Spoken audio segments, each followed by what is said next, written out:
So this is part number 2 of the chapter some basic concepts of chemistry. यहाँ पर आज हम बात करने वाले हैं एटॉमिक नंबर की.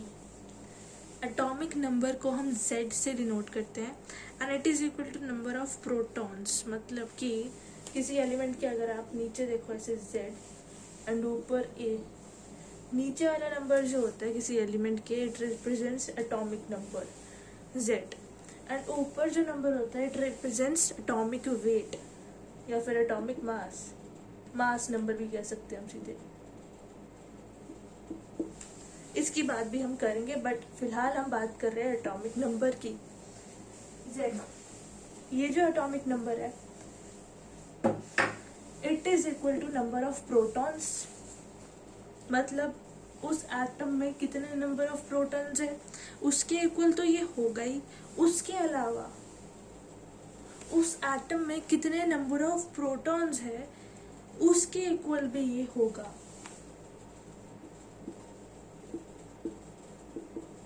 बट नंबर ऑफ प्रोटॉन्स के इक्वल किसी भी सिचुएशन में होता है. एटॉमिक नंबर ऑफ प्रोटॉन्स के इक्वल किसी भी सिचुएशन में होता है.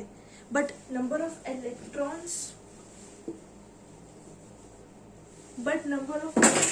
इलेक्ट्रॉन्स के इक्वल हर किसी सिचुएशन में नहीं होता.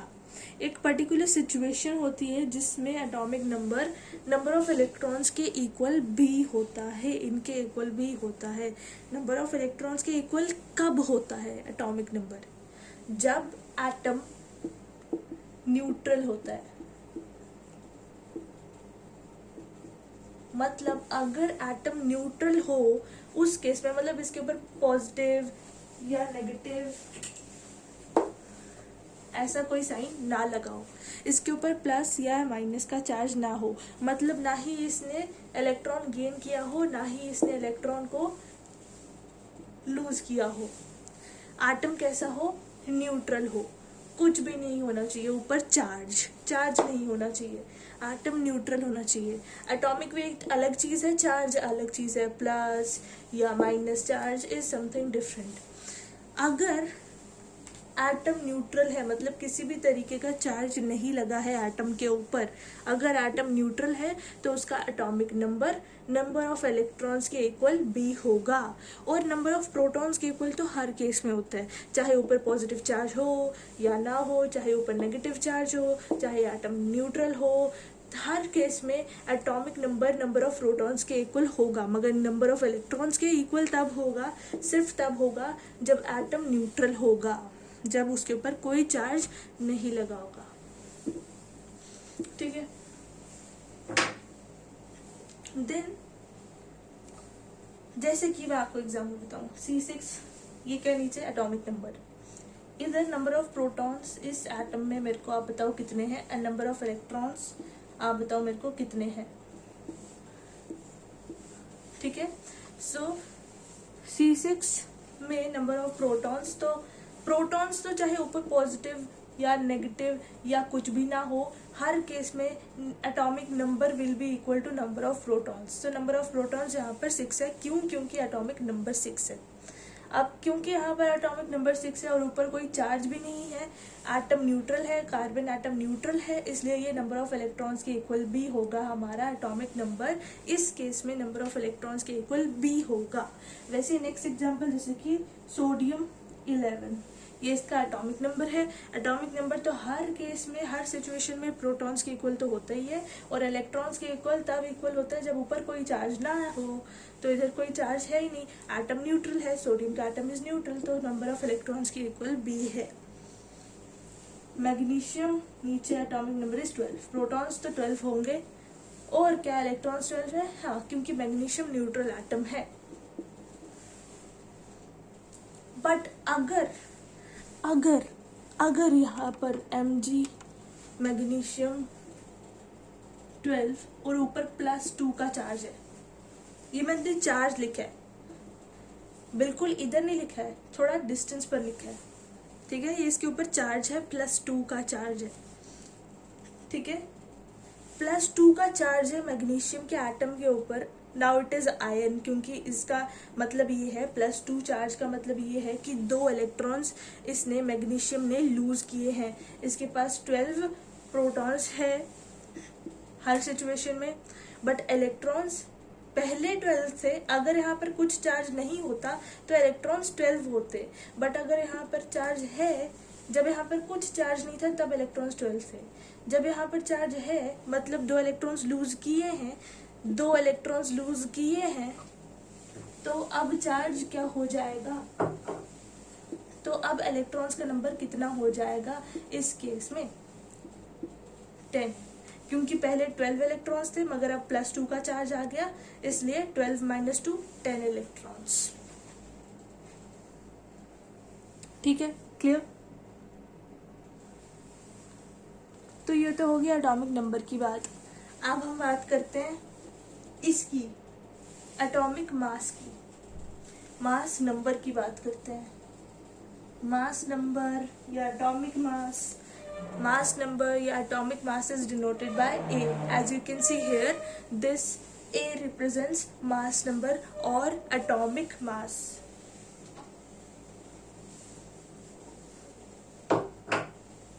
अब ये मास नंबर या फिर एटॉमिक मास किसके इक्वल होता है? It is equal to sum of number of protons plus number of neutrons. Atomic mass is sum of number of protons and number of neutrons, and mass number का atomic mass का जो पुराना नाम है that is nucleon। so अगर आपको कई बार ऐसा दिख जाए तो इससे डरना नहीं। Nucleon is an old name for mass number. Nucleon is equal to number of protons plus number of neutrons. ठीक है,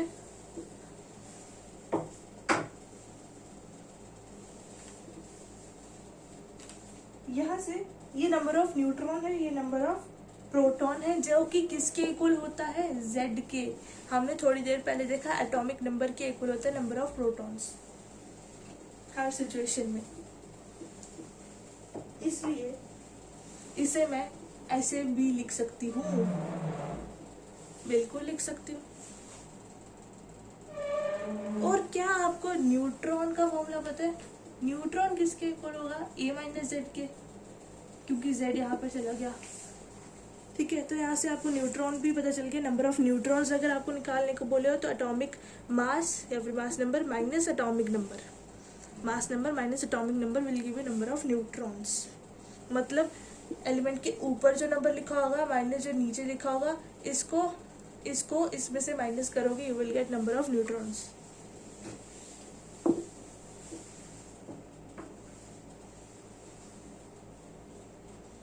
एग्जाम्पल देखते हैं। अब मैं आपसे एग्जाम्पल लिखवा। O8 atomic number is 8 and atomic mass is 16। यहाँ पर पहले बता दिया। मेरे को आप बताओ Z क्या है, E क्या है, A क्या है, M क्या है? Z इसका ऑक्सीजन का एटॉमिक नंबर क्या है? 8। नंबर ऑफ प्रोटॉन्स क्या है? 8। एटॉमिक मास क्या है? 16। नंबर ऑफ न्यूट्रॉन्स क्या है?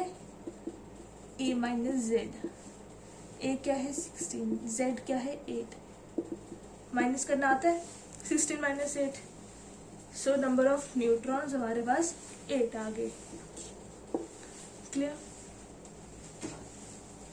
नेक्स्ट, इसी तरीके से और एग्जांपल्स देखते हैं। आपको मैं atomic number, number of protons, number of electrons, atomic mass, number of neutrons निकालने को बोल रही हूँ। किसके?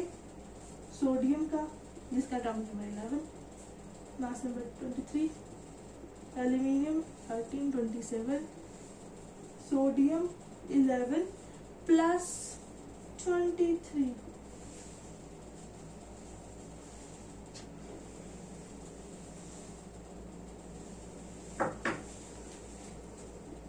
23 थोड़ा दूर लिखा है, प्लस का चार्ज है और 23 क्या है, किसी एलिमेंट के ऊपर जो लिखा होता है वो क्या होता है, उसका मास। सो इसका atomic mass is 23 and plus charge है, मतलब कि इलेक्ट्रॉन एक लूज हुआ है क्योंकि साथ में कुछ भी नहीं है। प्लस चार्ज है मतलब एक इलेक्ट्रॉन लूज हुए, 11 माइनस 1 करो कितने बचेंगे, 10 इलेक्ट्रॉन। वैसे एटॉमिक नंबर तो 11 है, एटॉमिक प्रोटॉन नंबर भी 11 क्योंकि Z equals to P and number of neutron is A minus Z, 23 minus 11 12। वैसी बात का करोगे, इसका atomic number 11, number of protons 11, electron 11, atomic number 23, number of neutron A minus Z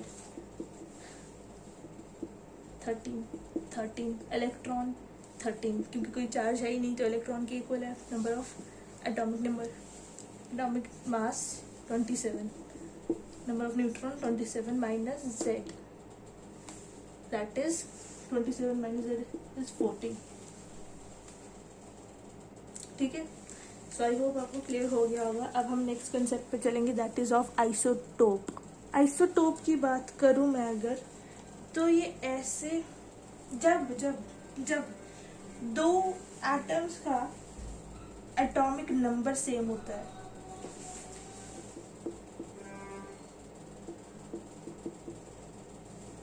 Z equals to number of protons है ना, जब दो atoms का एटॉमिक नंबर सेम होता है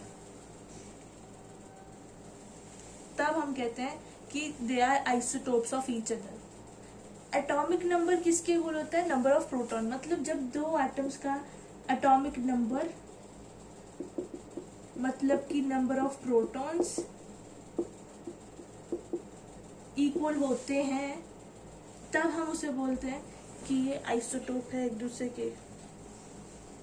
बट उनमें क्या सेम होता है, बस उनका नंबर ऑफ प्रोटॉन्स यानी कि एटॉमिक नंबर सेम होता है, सिर्फ ये चीज़ सेम होती है। बाकी एटॉमिक नंबर डिफरेंट होता है, मतलब कि A माइनस Z करोगे न्यूट्रॉन नंबर भी डिफरेंट होगा दोनों में, बस ये सेम होगा, प्रोटॉन नंबर और atomic number will B same. इसको याद कैसे रखना है कि आइसोटोप ऐसे होते हैं, ऐसे दो एटम्स होते हैं जिनका प्रोटॉन नंबर सेम होता है। आइसो का मतलब होता है सेम, आइसो का मतलब सेम। यहाँ पर P है, आइसोटोप में P है एंड P जिसका सेम होगा, नंबर ऑफ प्रोटॉन जिनमें सेम होंगे, नंबर ऑफ प्रोटॉन जिनमें सेम होंगे उन्हें हम कहेंगे आइसोटोप। एग्जांपल्स, डेफिनेशन क्या है, when two or more nuclei having same atomic number but different atomic mass. आपको मैंने यहाँ पर बताया same atomic number but different atomic mass, when two or more nuclei have same atomic number but different atomic mass then such kind of same nuclei are called as isotopes. ठीक है, next ये क्या, hydrogen को मैंने 3 बार ही लिख दिया, मानती हूँ हाइड्रोजन का एटॉमिक नंबर 1 है बट 3 बार ही लिख दिया। अरे नहीं, ये हाइड्रोजन के आइसोटोप्स है। हाँ, ये हाइड्रोजन के आइसोटोप्स है, इनका सेम एटॉमिक नंबर है बट एटॉमिक मास डिफरेंट है। यही तो डेफिनेशन बताई थी मैंने आपको आइसोटोप की। सो हाइड्रोजन के ये आइसोटोप्स हैं जिनका सेम एटॉमिक नंबर है बट डिफरेंट एटॉमिक मास है। सेम एटॉमिक नंबर मतलब कि नंबर ऑफ प्रोटॉन्स इक्वल है बट डिफरेंट एटॉमिक मास है। और इसको हम बोलते हैं प्रोटियम, इसको बोलते हैं ड्यूटेरियम एंड इसको बोलते हैं ट्राइटेरियम। ट्राइट्रियम, प्रोटियम, ड्यूटेरियम, ट्राइट्रियम। हाइड्रोजन के इस आइसोटोप को प्रोटियम कहते हैं, इस आइसोटोप को ड्यूट्रियम कहते हैं एंड इस आइसोटोप को क्या बोलते हैं, ट्राइट्रियम। अब इनका मेरे को बताओ,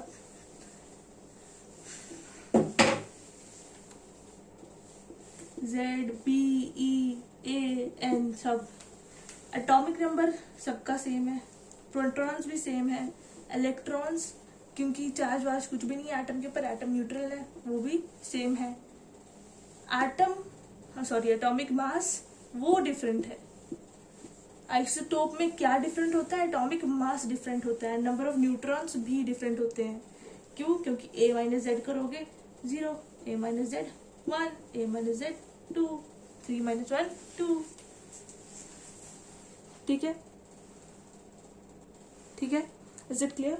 सो ये आइसोटोप्स की कहानी है, आइसोटोप्स की कहानी है। एक और एग्जांपल, कार्बन के भी आइसोटोप्स होते हैं, मैं बताती हूँ आपको, मैंने बताया भी है पहले, पिछली वीडियो में बताई थी ये बात कि कार्बन के आइसोटोप्स होते हैं, जब हम ड्रॉबैक्स देख रहे थे डाल्टन्स एटॉमिक थ्योरी की। कार्बन के आइसोटोप्स है एटॉमिक नंबर, क्योंकि कार्बन के है तो सेम ही है 6, and atomic mass is different, so they are isotopes. And इसका ZPEAN सब बताओ, सब नंबर्स बताओ। एटॉमिक नंबर 6, प्रोटॉन्स भी 6, इलेक्ट्रॉन्स भी 6, क्योंकि एटम न्यूट्रल है। एटॉमिक नंबर क्या होता है ऊपर वाला 12, 14, ये डिफरेंट है। नंबर ऑफ न्यूट्रॉन्स ये बताओ, number of neutrons a minus Z, 12 minus 6 that is 6, 14 minus 6 that is 8। ठीक है, सो इसी के साथ आइसोटोप की कहानी खत्म हुई। इतना काफी है यार, आइसोटोप का इतना बेसिक लेवल बताया मैंने आपको। अब जाते हैं आइसोबार की कहानी देखते हैं। अब हम आ जाओ जी। आइसोबार में भी न्यूट्रॉन का जो नंबर होता है वो डिफरेंट होता है, आइसोटोप में भी यही कहानी थी। आइसोबार में क्या होता है, आइसो मतलब सेम, मगर क्या सेम, भार, भार एक्चुअली ये वाला भार, भार मतलब वेट, इतना भार क्यों उठा रहे हो। सो आइसोबार में क्या सेम होता है, दो एटम्स का atomic wait, mass number, atomic number sorry atomic mass, ये सेम होता है, ये नहीं, ये डिफरेंट होगा। और इस वजह से क्योंकि a माइनस जेड करके नंबर ऑफ न्यूट्रॉन आता है तो न्यूट्रॉन भी डिफरेंट होगा। सो यहाँ पर भी आइसोबार में और आइसोटोप में दोनों में ये चीज कम से कम कॉमन है कि दोनों का न्यूट्रॉन नंबर इज डिफरेंट, दोनों में न्यूट्रॉन नंबर डिफरेंट होते हैं। So when two or more nuclei having same mass number but different atomic number becomes isobar। जैसे कार्बन और नाइट्रोजन, ये एग्जांपल हमने पिछली क्लास में भी देखी थी। दो डिफरेंट न्यूक्लियाई है, डिफरेंट एटॉमिक नंबर है, सेम क्या है, एटॉमिक मास। तो Z बताओ, P बताओ, E बताओ, A बताओ, N बताओ। Z अलग, एटॉमिक नंबर दोनों का अलग, प्रोटॉन नंबर दोनों का अलग, इलेक्ट्रॉन दोनों का अलग, बस एटॉमिक नंबर दोनों का सेम, सिर्फ एटॉमिक नंबर सेम होता है इस केस में, आइसोबार के केस में। एंड न्यूट्रॉन नंबर भी डिफरेंट, क्योंकि a माइनस जेड करोगे, 14 माइनस जेड करते हैं तो क्या मिलता है, 14 माइनस 6 करोगे तो क्या मिलेगा, 8 मिलेगा और 7 मिलेगा। 14 माइनस 7 करके 14 माइनस 7 करके 7 मिलेगा, a माइनस जेड करके न्यूट्रॉन मिलेगा। समझ में आई? तो सिर्फ ये आइसोबार्स थे एक दूसरे के। आइसोबार का मतलब सिर्फ और सिर्फ एटॉमिक वेट इक्वल है, एंड आइसोटोन का मतलब सेम नंबर ऑफ न्यूट्रॉन्स, जिनका न्यूट्रॉन नंबर सेम है, जिनमें सिर्फ नंबर ऑफ न्यूट्रॉन सेम होते हैं, they are called as isotone. चलो, ये दोनों एक दूसरे के आइसोटोन है, कैसे देखते हैं। एटॉमिक नंबर अलग है, प्रोटॉन नंबर अलग है, इलेक्ट्रॉन नंबर अलग है, एटॉमिक वेट भी अलग है, कुछ भी नहीं सेम अभी तक, बस न्यूट्रॉन नंबर सेम है। दैट इज 23 माइनस 11 क्या होता है, 12, 24 माइनस 12 इज 12। दोनों का number of neutron is same 12, सिर्फ ये सेम है, बाकी सब कुछ डिफरेंट निकला, सिर्फ ये सेम है, बाकी सब कुछ डिफरेंट निकला, बाकी सब कुछ डिफरेंट, सिर्फ ये same atomic number of neutrons. So if you want to write the definition of isotone, please write it. Definition of isotone: when two or more nuclei have same equal number of neutrons. When two or more nuclei have equal number of neutrons, then they are called as isotone. Isoelectronic species क्या होती है, नाम से पता चल रहा है। When two or more nuclei have equal number of electrons, when two or more nuclei have equal number of electrons, then such kind of nuclei are called as isoelectronic species. जैसे कि यहाँ पर एटॉम, इसका electron number कितना है, पहले अगर charge नहीं होता तो 9 नंबर ऑफ इलेक्ट्रॉन्स 9 होते, मगर यहाँ पर चार्ज है -1 का, तो मतलब एक इलेक्ट्रॉन गेन किया है, इसलिए यहाँ पर 10 नंबर ऑफ इलेक्ट्रॉन्स है। इधर सामने दिख रहा है कोई ऊपर चार्ज नहीं है, तो एटॉमिक नंबर के इक्वल होगा नंबर ऑफ इलेक्ट्रॉन्स। यहाँ पर चार्ज है तो मतलब कौन सा चार्ज है, +1 का चार्ज है, कुछ नहीं लिखा है तो 1 है, प्लस के आगे कुछ नहीं लिखा तो 1 है। 1 का चार्ज है +1 का चार्ज है, मतलब एक इलेक्ट्रॉन लूज किया। एटॉमिक नंबर 11 था, एक इलेक्ट्रॉन लूज कर दिया, तो कितने बचे, 10। यहाँ पर ऑक्सीजन का एटॉमिक नंबर आपको क्या पता है, ऑक्सीजन का एटॉमिक नंबर 8 होता है, ये तो सबको ही पता होगा ना, तो इसलिए मैंने लिखा नहीं जानबूझ के, थोड़ा दिमाग में चलाना होता है। ऑक्सीजन का एटॉमिक नंबर 8, 2 इलेक्ट्रॉन गेन किए, माइनस का साइन है तो 2 इलेक्ट्रॉन गेन किए, 8 + 2 10, ऑक्सीजन का एटॉमिक नंबर 8 होता है। एल्यूमिनियम का 13 + 3 मतलब 3 लूज किए हैं, टोटल 13 - 3 10 इलेक्ट्रॉन, 10 इलेक्ट्रॉन। ये सब क्या है, F9, ये सब एग्जाम्पल्स है, these are all isoelectronic species. ये सब आइसोइलेक्ट्रॉनिक स्पीशीज है क्योंकि सबका एटॉम नंबर ऑफ इलेक्ट्रॉन सबके केस में सेम है। CO2 और N2 वो भी एक दूसरे के आइसोइलेक्ट्रॉनिक स्पीशीज है। क्यों, कैसे पता चला, मैं बताती हूँ। कार्बन का एटॉमिक नंबर कितना होता है, 6, ऑक्सीजन का कितना होता है, 8। यहाँ पर CO2 का मतलब क्या है, एक carbon atom 2 oxygen atom. Carbon का एटॉमिक नंबर ऐसे वरना 6 होता है, ऑक्सीजन का 8 होता है। नाइट्रोजन का एटॉमिक नंबर कितना होता है, 7 होता है। यहाँ पर ऑक्सीजन के 2 एटम है, कार्बन का 1 एटम है। कार्बन का एटॉमिक नंबर कितना होता है, 6, ऑक्सीजन के 2 एटम है, सो 2 बारी 8 आएगा, 8 × 2 कर दो, टोटल कितने नंबर ऑफ इलेक्ट्रॉन्स आ जाएंगे, 6 + 8 = 22 इलेक्ट्रॉन, 2 × 8 + 6 करोगे 22 इलेक्ट्रॉन। सो यहाँ पर 22 इलेक्ट्रॉन आए। नाइट्रोजन के 2 एटम है, नाइट्रोजन का एटॉमिक नंबर 7 होता है, 7 × 2 प्लस ऑक्सीजन का 8 होता है, एंड यहाँ पर एक ही एटम है, 7 × 14 + 8 करोगे यू विल गेट 22। सो इसलिए क्योंकि दोनों के electrons, number of electrons equal है, इसलिए these both are isoelectronic species. ठीक है, these both are isoelectronic species.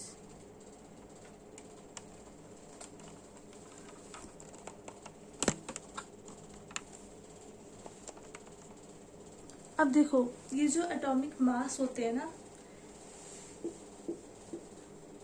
कुछ एलिमेंट्स के कुछ एटम्स के एटॉमिक मास याद करना बहुत इम्पोर्टेंट है। एटॉमिक मास याद करना बहुत इम्पोर्टेंट है।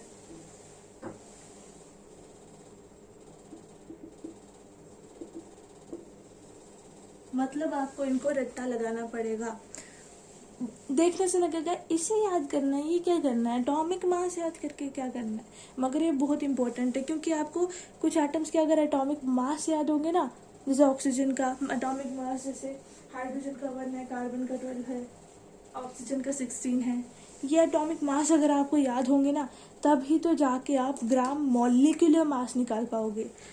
सिंपल बेसिक एटॉमिक मास अगर आपको याद होंगे तभी तो आप जाके मॉलिक्यूल्स में, जब ये ऑक्सीजन एटम प्रेजेंट होगा, सब ग्राम मॉलिक्यूलर मास निकाल पाओगे। जब बेसिक आपको मास पता होगा, जब बेसिक मास आपको पता होगा, एटम का मास पता होगा, सो हमें एटॉमिक मास याद रखना बहुत ज़रूरी है। कुछ एलिमेंट्स के मैं आपको बताती हूँ किन किन के, आप इन्हें प्लीज़ मेरे साथ साथ लिखो।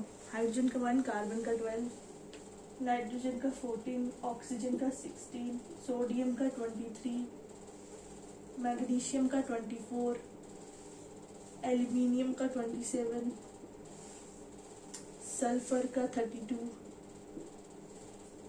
फास्फोरस का 31, क्लोरीन का 35.5, ये सबसे यूनिक है, ब्रोमीन का 80, आयोडीन का 127, सिल्वर का 108, आयरन का 56, कॉपर का 63.5, जिंक का 65, पोटेशियम का 39, कैल्शियम का 40, मैग्नीज का 55। बस ये याद रखनी है, इसको रट्टा मारो कुछ भी करो, बट ये याद रखो क्योंकि बाद में कोई आपको सिखाने नहीं बैठेगा ये एटॉमिक मास। क्या पता आपको पहले से आते हों। रुक जाओ, please take the screenshot. Hydrogen 1, carbon 12, nitrogen 14, oxygen 16, sodium 23, magnesium 24, aluminium 27, sulphur 32, phosphorus 31, chlorine 35.5, bromine 80, iodine 127, silver 108, iron 56, copper 63.5, zinc 65, potassium 39, calcium 40, manganese 55, hydrogen 1, carbon 12, nitrogen 14, oxygen 16, sodium 23, magnesium 24, aluminium 27, sulphur 32, phosphorus 31, chlorine 35.5, bromine 80, iodine 127, silver 108, iron 56, copper 63.5, zinc 65, potassium 39, calcium 40, manganese 55. Hydrogen 1, carbon 12, nitrogen 14, oxygen 16, sodium 23, magnesium 24, aluminium 27, sulfur 32, phosphorus 31, chlorine 35.5, bromine 80, iodine 127, silver 108, fluorine 56, manganese 55, calcium 40, potassium 39, zinc 65, copper 63.5, silver का 108। अच्छा, मैं आपका test लेती हूँ कि आपने कितना learn किया है। वीडियो को पॉज करो, लर्न करो और फिर वीडियो को वापस लर्न करने के बाद प्ले करो और अपना टेस्ट लो।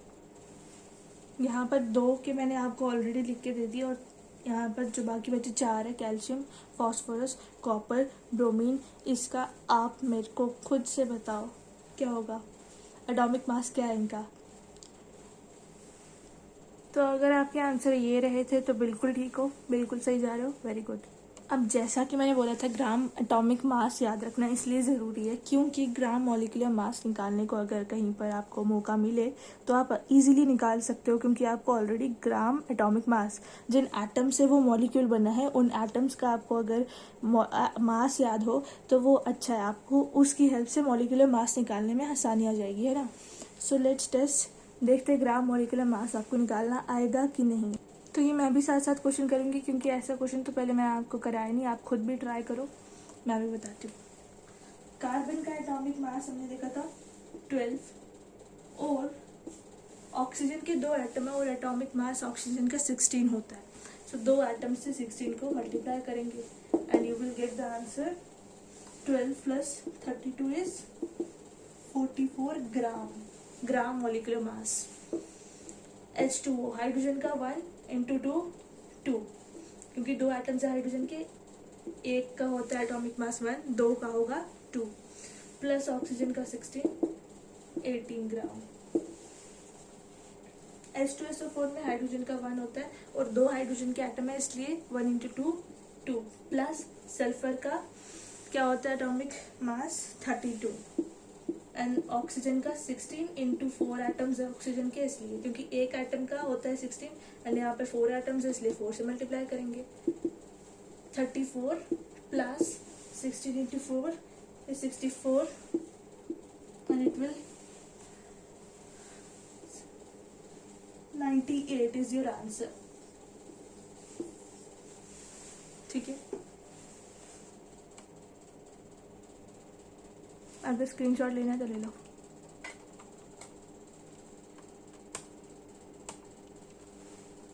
दो और एग्जांपल्स देख रहे हैं हम यहाँ पर, इनका भी ग्राम मॉलिक्यूलर मास निकालो। यस, बिल्कुल, हाइड्रोजन का 1 होता है, it is nitric acid, HNO3 is nitric acid and calcium carbide CaCO3 is calcium carbide. HNO3, hydrogen 1, nitrogen का atomic mass was 14 and oxygen का 16 एंड 3 एटम है ऑक्सीजन के इसलिए × 3, 15 प्लस वेट अ मिनट, क्या हो गया, it will your answer be 63। Molecular mass of HNO3 nitric acid is 63, calcium carbide calcium का 40, carbon का atomic mass is 12 and 16 into 3 करेंगे, क्योंकि ऑक्सीजन का एटॉमिक मास इज 16 एंड 3 का ऑक्सीजन के एटम में, इसलिए into 3, and you will get the answer as 100 gram. 100 ग्राम.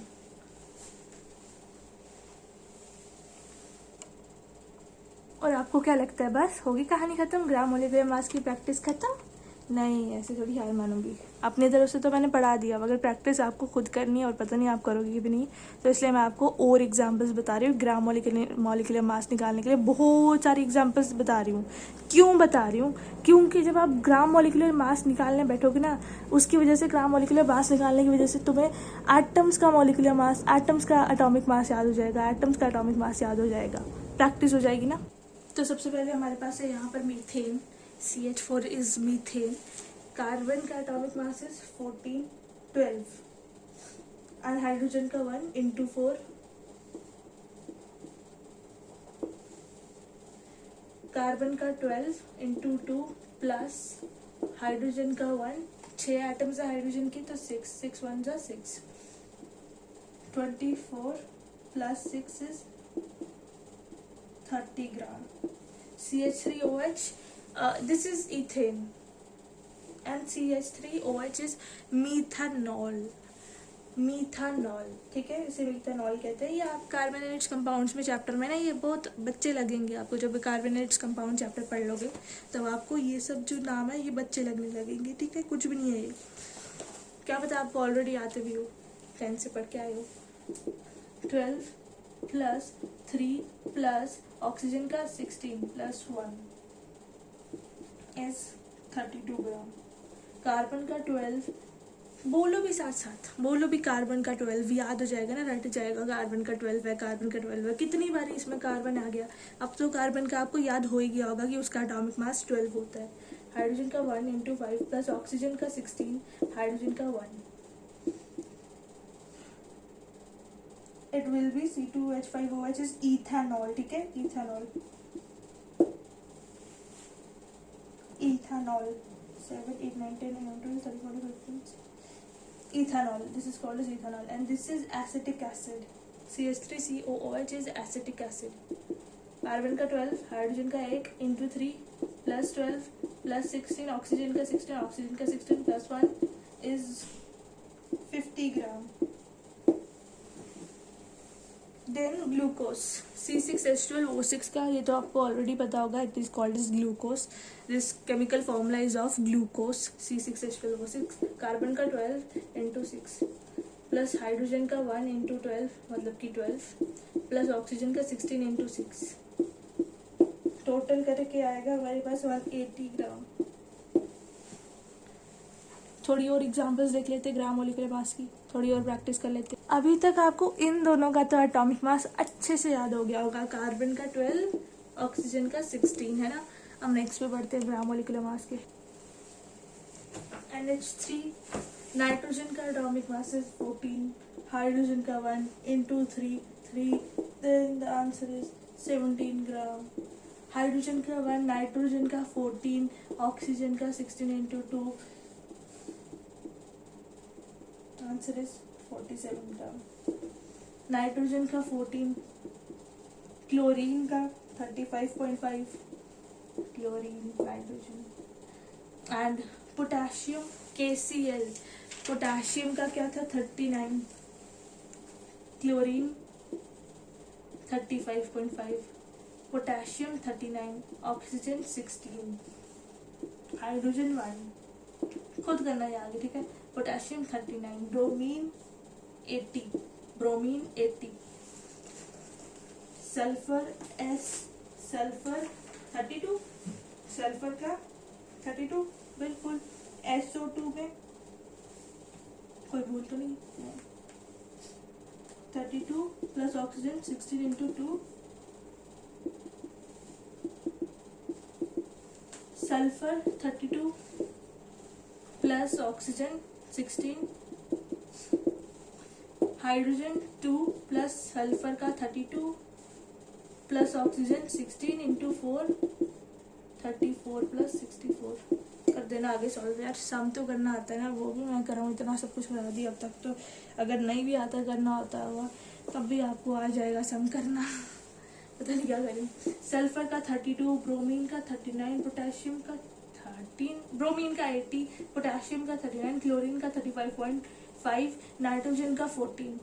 तो अभी तक आपको नाइट्रोजन का याद हो गया होगा, क्लोरीन का याद हो गया होगा, पोटेशियम का, ब्रोमीन का, सल्फर का 32, ब्रोमीन का 80, पोटेशियम का 39, क्लोरीन का 35.5, नाइट्रोजन का 14। Well done. ले लिया। अभी तक तो हम बहुत ही बेसिक्स वाली बातें कर रहे थे, बहुत ही बेसिक्स पर चल रहे थे अभी तक। ग्राम एटॉमिक मास रटे थे अभी हमने ना। अब हम समझेंगे है क्या ये ग्राम एटॉमिक मास, होता क्या है, what is gram atomic mass, GAM।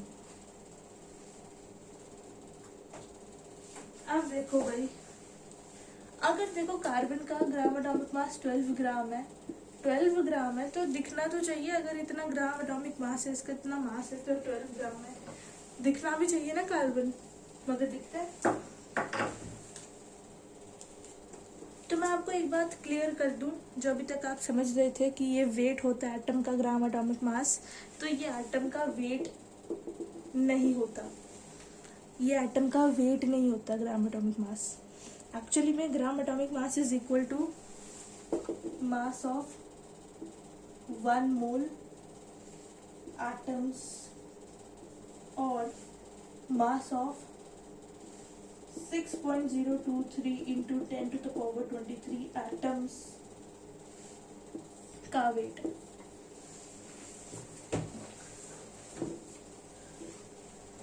Gram atomic mass is mass of 1 mole of atoms. 1 mole of atom, 1 mole किसके इक्वल होता है, 6.023 into 10⁻23 and it is Avogadro number. It is Avogadro's number.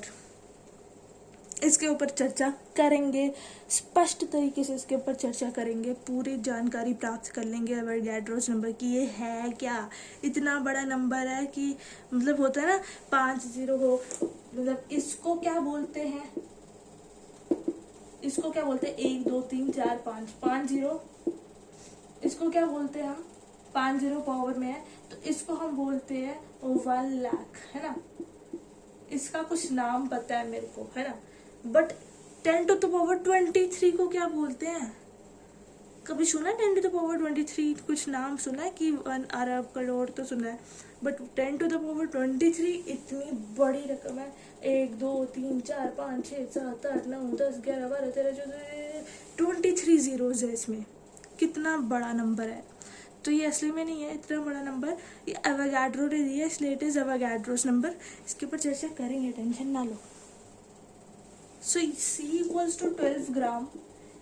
इसको देखकर example ये, आप ये नहीं सोचना कि कार्बन का atomic weight is 12 gram, no, carbon का gram atomic weight is 12 gram.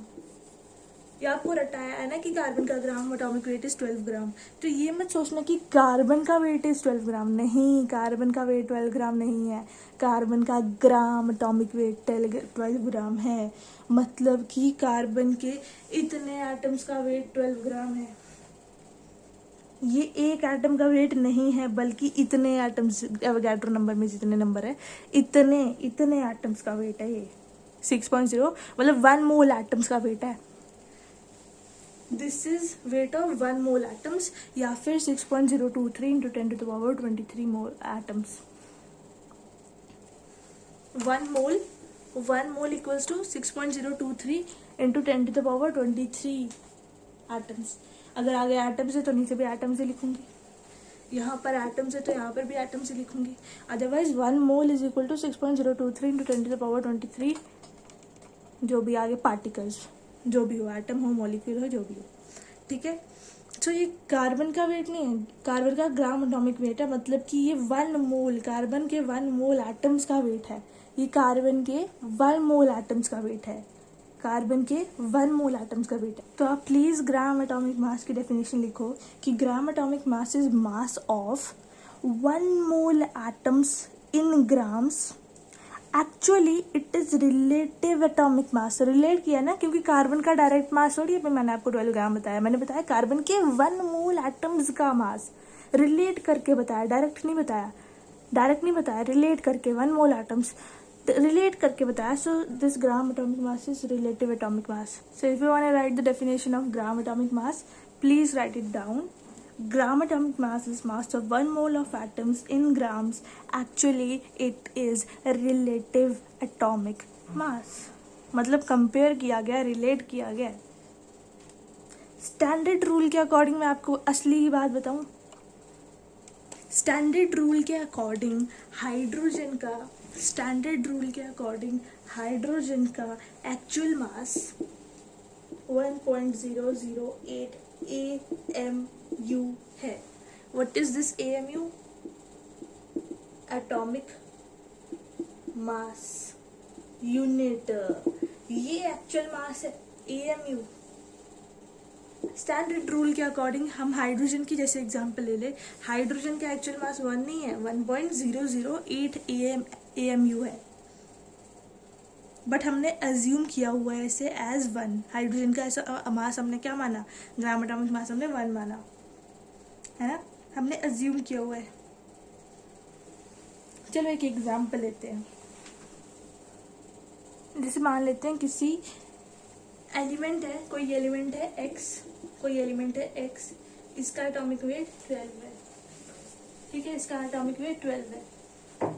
तो मैं इसको कैसे एक्सप्रेस करूंगी, मैं इसको हाइड्रोजन के साथ रिलेट करके बताऊंगी. मैं लिखूंगी इसका atomic weight is 12 times of hydrogen atom. मतलब 12 हाइड्रोजन एटम को मिलाया तब जाकर बना ये एलिमेंट. इस एटम का एटॉमिक वेट, इस एटम का भार जो है 12 हाइड्रोजन एटम्स को मिलाकर बना. एक्चुअली ये एलिमेंट बताओ कौन सा है, ये एलिमेंट कौन है, किसका एटॉमिक वेट 12 होता है, अभी लर्न किया था, कार्बन का. This is carbon. इसका weight is represented as this. Carbon का वेट इज 12, मतलब कि कार्बन का weight is 12 times of hydrogen atom. Hydrogen atom से क्यों कंपेयर किया, क्योंकि इसका एटॉमिक वेट 1 है, क्योंकि इसका एटॉमिक वेट खुद का 1 है, इसलिए मैंने कार्बन एटम का एटॉमिक वेट 12 है, मैंने उसको लिखा it is 12 times of hydrogen atom. मतलब 12 हाइड्रोजन एटम को मिलाकर एक कार्बन एटम का वेट बनेगा. वैसे एक और एग्जांपल देखते हैं. किसी एलिमेंट का मैं बोल रही हूँ वाई नाम का कोई एलिमेंट है और इसका एटॉमिक वेट क्या है, 14 है. तो आपको कैसे इसको एक्सप्रेस करना है, हाइड्रोजन के टर्म्स में कैसे एक्सप्रेस करोगे, it is 14 times of hydrogen atom, है ना. और ये एलिमेंट कौन सा है, ये एटम कौन सा है, हम सबको पता है. किसका एटॉमिक वेट 14 होता है, अभी लर्न किया था, नाइट्रोजन का. ठीक है. So nitrogen is 14 times of hydrogen. It is 14 times heavier then hydrogen. Nitrogen is 14 times heavier then hydrogen. एक और एग्जांपल, कोई एलिमेंट है, कोई एटम है हमारे पास, ले लो, ले लिया था. इसका एटॉमिक वेट 23 है. So we will express it as this. मतलब इसका एटॉमिक ऐसे नहीं, इसका atomic weight is 23 times heavier then hydrogen. तो ये एलिमेंट कौन सा है, ये एटम क्या है, सोडियम. क्योंकि हमने लर्न किया था ना, सोडियम का एटॉमिक वेट इज दिस. तो हमने हाइड्रोजन से कंपेयर किया. यहाँ पर देख रहे हो, हम हाइड्रोजन से कंपेयर कर रहे हैं. हमने यहाँ पर क्या बताया, रिलेटिव वेट बताया. अभी तक जितने भी मैंने वेट्स बताए, सोडियम के, कार्बन के, नाइट्रोजन का, जितना भी वेट बताया, जिनका भी अभी तक वेट बताया, वो सब वेट क्या थे, रिलेटिव वेट थे. क्या थे, रिलेटिव वेट थे. क्यों रिलेटिव वेट थे? क्यों रिलेटिव वेट थे वो सब? क्योंकि उन सब वेट को मैं हाइड्रोजन के रिस्पेक्ट में एक्सप्रेस कर रही थी, हाइड्रोजन के रिस्पेक्ट में बता रही थी। Sodium is 23 times heavier than hydrogen, मतलब हाइड्रोजन के रिस्पेक्ट में ये 23 टाइम्स बड़ा है। It is 23 times in respect of hydrogen. Hydrogen से कंपेयर किया था हमने, और हाइड्रोजन से कंपेयर करते थे पुराने टाइम में, अब के टाइम में नहीं है। मैं आपको अभी तक ये रिलेटिव वेट बता रही थी, हाइड्रोजन से कंपेयर करके। ये पुराने टाइम में किया जाता था कि हाइड्रोजन से कंपेयर किया जाता था, और वेट रिलेटिव वेट होता था, मतलब हाइड्रोजन से कंपेयर करके वेट बताया जाता था, डायरेक्ट वेट नहीं बताया जाता था। मॉडर्न टाइम में हाइड्रोजन से कंपेयर नहीं करते हैं। क्यों? 2 रीजंस है मॉडर्न टाइम में। Why don't we compare? We use hydrogen to express relative weight या फिर रिलेटिव मास। क्योंकि पहला पॉइंट कि ये एक गैस है, एक गैस है, पहला point, it's a gas. And second point, क्योंकि वेइंग मशीन पे गैस को तो आप वे नहीं कर सकते ना। एंड सेकंड पॉइंट, गैस जो होती है वो फ्लक्चुएशन शो करती है। गैस शोज फ्लक्चुएशन, मतलब वेट चेंज आता रहेगा, वेट में चेंज होती रहेगी, फ्लक्चुएशन शो करेगी गैस, तो वेट चेंज होता रहेगा, है ना। फ्लक्चुएशन क्यों शो करती है? क्योंकि टेम्परेचर, उसके आसपास जो टेम्परेचर है, प्रेशर है, अगर उसमें चेंज आता है तो उस वजह से फ्लक्चुएशन होती है, ठीक है। इसलिए अब मॉडर्न टाइम में हम मॉडर्न पीरियोडिक टेबल जो है वो कार्बन के C12 आइसोटोप को अपना बेस बना लेता है। उसने हाइड्रोजन को यूज़ नहीं किया। मॉडर्न टाइम में हम हाइड्रोजन को यूज़ नहीं करते, हम कार्बन के C12 आइसोटोप को यूज़ करते हैं, हाइड्रोजन को नहीं। हम हाइड्रोजन के बजाय मॉडर्न टाइम में कार्बन के C12 आइसोटोप को यूज़ करते हैं। Modern atom mass scale is based upon 1/12 part of C12. Modern atom mass scale is based upon 1/12 part of C12.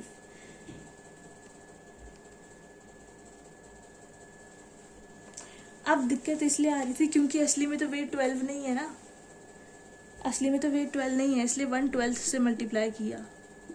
असली में तो हर चीज़ का वेट 12 नहीं होगा, तो इसलिए कार्बन का वेट असली में 12 तो है ही नहीं, है ना, इसलिए 1/12 से मल्टीप्लाई किया, 1/12 से मल्टीप्लाई किया, 1/12 से मल्टीप्लाई किया। सो मॉडर्न टाइम के अकॉर्डिंग अब एग्जाम्पल बताती हूँ आपको मैं। कोई एलिमेंट है जिसका एटॉमिक वेट इज 23, सो इसका मतलब ये होता है कि it is 23 times of 1/12 part of carbon का C12 आइसोटोप, ठीक है।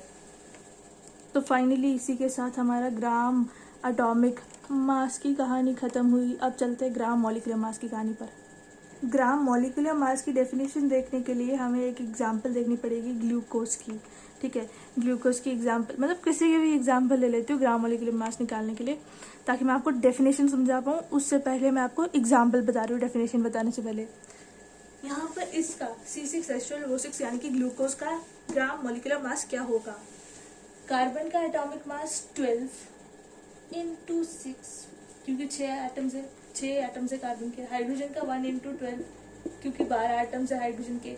एंड ऑक्सीजन का एटॉमिक मास इज 16, क्योंकि 6 एटम्स है, इसलिए 6 से मल्टीप्लाई करेंगे एंड सॉल्व करके we will get 180 gram is gram molecular mass of C6H12O6।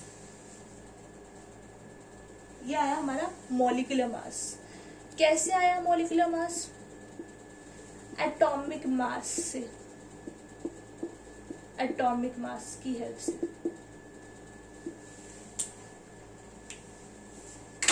So please write down the definition of gram molecular mass. It is the sum of atomic mass of all atoms present in a molecule. Gram molecular mass is sum of all atomic mass of atoms like carbon, hydrogen, oxygen present in a molecule like glucose. Gram molecular mass is sum of atomic mass of atoms present in a molecule. Correct?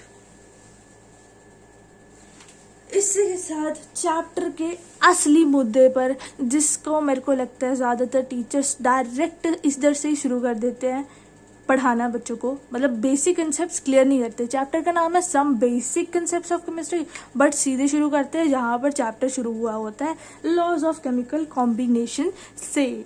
तो अब ये जो 2 videos अभी तक मैंने बताई ना, बहुत ही बेसिक, बहुत ही बच्चों वाली लेवल की वीडियो थी, जो कि क्या कुछ बातें होती है जो नहीं पता होती है यार, कोई बात नहीं, इट्स ओके। तो मैंने इसलिए ये 2 वीडियोज़ बना ली, जो कि इतनी मतलब हाई लेवल की नहीं थी, बट फिर भी क्योंकि चैप्टर का नाम है बेसिक कंसेप्ट ऑफ केमिस्ट्री और क्लास 11 केमिस्ट्री का चैप्टर नंबर 1 है, सो बेसिक क्लियर होंगे ना कंसेप्ट, मज़ा आ जाएगा आपको। 11th क्लियर होगी और 12th भी आपको मज़े से हो पाएगी अगर 11th क्लियर होगी। बात समझ में आई? तो नेक्स्ट वीडियो में चैप्टर की असली शुरुआत करेंगे हम from the topic that is laws of chemical combination. तब तक ग्राम एटॉमिक मास सबके रट के रख लेना।